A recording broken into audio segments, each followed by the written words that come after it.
Ayan, mga sangkay. Ngayon naman nag-prepare ako ng breakfast. Ayan, gamit tayo nito. Luto ko ng itlog. Actually, dalawa pa, hindi ka syempre dito. Lagyan natin ng mustard. Syempre, kalat natin. Saka natin nalagyan ng ngayon. Gulay. Lagyan natin ng gulay. May isa pa akong itlog doon, Charan. Para sa isang bread. Lagyan natin ng gulay.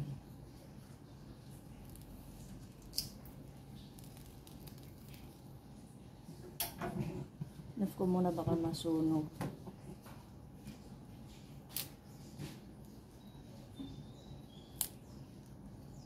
Lagyan natin ng kamatis.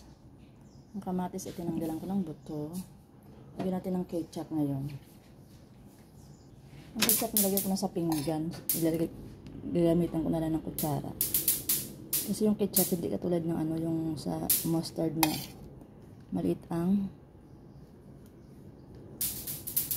Ayan, lagyan natin iba dito. Tapos ipatong natin ngayon.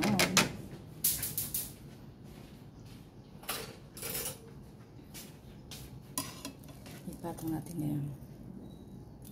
Ayan. Diyan ang isa. Sigawa naman tayo ng isa pa.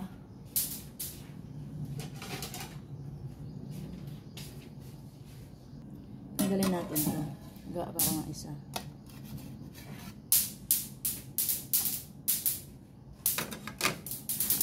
Ayan. Gamit ko ay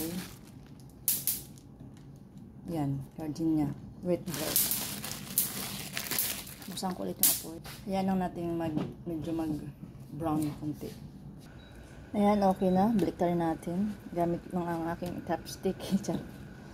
Tapos ilalagay natin, ilalagay na tayo ng mayonnaise. Lagyan na tayo ng mayo. Kabila.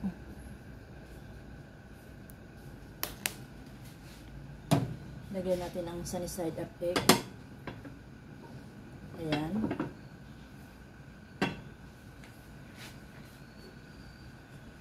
Then, lagay natin lagay tayo nito. Dapat ganito sana yung ketchup para kalat natin.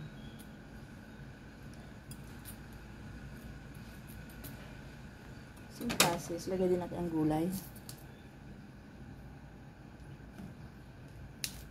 Diba, meron na tayong simpleng egg sandwich. Kamatis.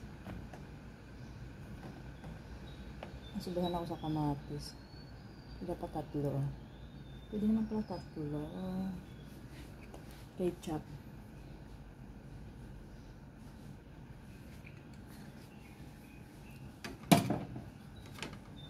Wala akong pipino.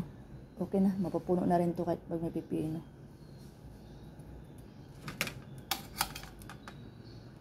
Kita niyo yung aking kalasik ng mantika. Yan.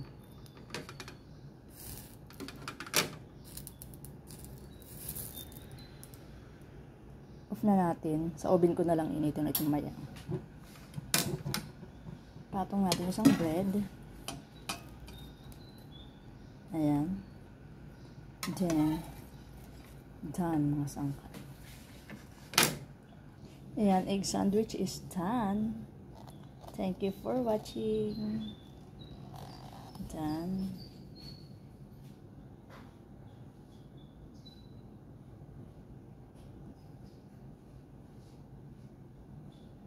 I love you all. Have a great day, everyone. Babush.